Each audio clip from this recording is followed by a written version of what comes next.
खो रहा था। खोना, इसकी इंग्लिश क्या होती है? स्टेयर भी होती है, या गेज एट होता है, ग्लोट ओवर होता है।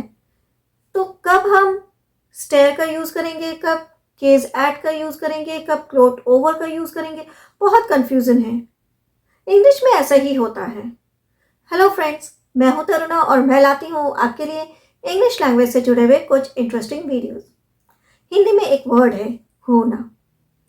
अब हम अपने बोलने के तरीके से बता देते हैं कि वो प्यार से घूर रहा है, या गुस्से से घूर रहा है, या गंदी नज़र से घूर रहा है।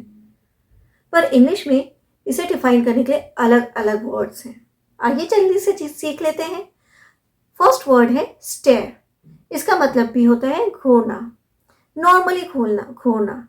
किसी को आप कंटिन्यूस बहुत देर तक देखते रहें तो उस घूरने को हम स्टेयर बोलेंगे। इंग्लिश में जो वर्ड है वो है स्टेयर। फॉर एग्जाम्पल, वो मुझे घूर रहा था, ही वॉज स्टेयरिंग एट मी। और ध्यान रखिएगा, स्टेयर के बाद प्रपोजिशन का यूज किया जाता है at. He was staring at her, वो उसे घूर रहा था। The child was staring at the musician, amazed by the tricks. तो जो बच्चा था वो म्यूजिशियन को कंटिन्यूस देख रहा था, क्योंकि वो सरप्राइज्ड था, बड़ी बड़ी आंखों से देख रहा था। सो stare at, normally Ghurna, continuous देखना किसी को। अब गुस्से में भी देखते हैं, गुस्से में घूरते हैं ना। जब हम शॉपिंग करने जाते हैं, इमेजिन कीजिए शॉपिंग करने जाते हैं, बहुत सारे कपड़े हम बाहर निकलवा लेते हैं और लेते कुछ नहीं हैं। तो जो शॉपकीपर होता है वो गुस्से से हमें घूरता है, तो उस टाइम आप स्टेयर एट का यूज नहीं करेंगे। एट तो प्रोपोजिशन है, स्टेयर का यूज नहीं करेंगे। तो उस टाइम घूरने के लिए हम स्टेयर वर्ड का यूज नहीं करेंगे, हम वर्ड यूज करेंगे ग्लेयर, GLARE, ग्लेयर, मतलब गुस्से से घूरना। The shopkeeper was glaring at me, shopkeeper मुझे गुस्से से घूर रहा था। या Nisha glared at her colleague after he interrupted her during her presentation. Nisha ने अपने कोलीग को गुस्से से घूरा। अब बात करते हैं कि जब कोई प्यार से घूरता है, प्यार से भी घूरते हैं ना, तो उस टाइम उस घूरने के लिए आप जो इंग्लिश वर्ड यूज करेंगे वो है गेज, GAZE, गेज। प्यार से घूरना, gaze at. My mother was gazing at me, मेरी मम्मी मुझे प्यार से घूर रही थी। She gazed at the stars, lost in the thoughts, वो तारों को प्यार से घूर रही थी, देख रही थी, एडमायर कर रही थी, अपनी ही दुनिया में, अपने ही थॉट्स में खोई हुई थी।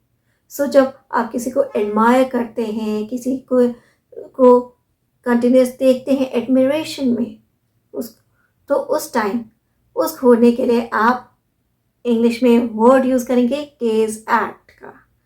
अब एक और घूरना होता है गंदी नज़र से देखना, गंदी नज़र से घूरना।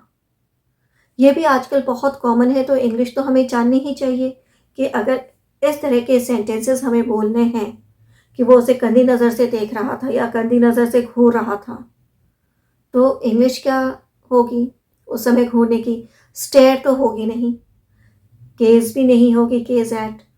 तो क्या होगा उस टाइम?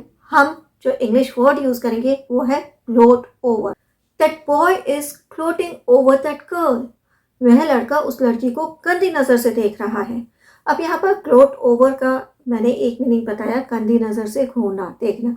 ग्लोट ओवर का एक और मीनिंग होता है, वो होता है कि किसी की मिसफॉर्चून में, किसी के डिफीट में एक्सेसिव सेटिस्फैक्शन मिलना आपको, कि कोई किसी और के दुख में आपको सेटिस्फैक्शन मिले, आपको खुशी मिले, तो उस समय भी आप ग्लोट ओवर का यूज कर सकते हैं। एक एग्जांपल मैं इसका भी देती हूँ। It's not good to gloat over others troubles, किसी और की तकलीफों में खुशी मनाना अच्छी बात नहीं है। Of course it's not good. So you have understood the meaning of gloat over.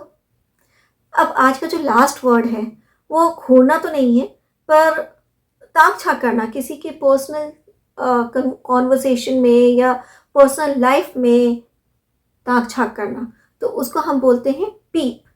PEEP, peep. Stop peeping at my life. मेरी जिंदगी में ताक झांक करना बंद कीजिए। सो ये थे खोना।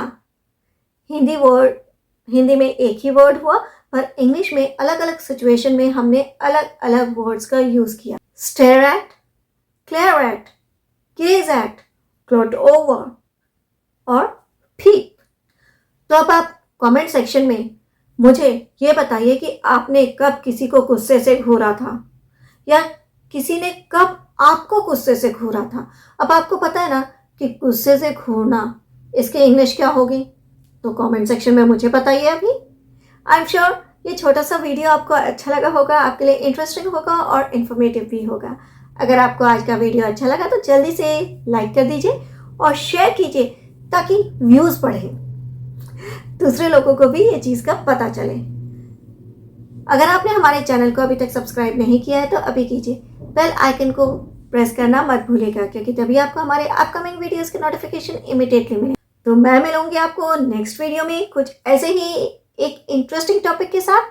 Till then have a nice day, bye bye.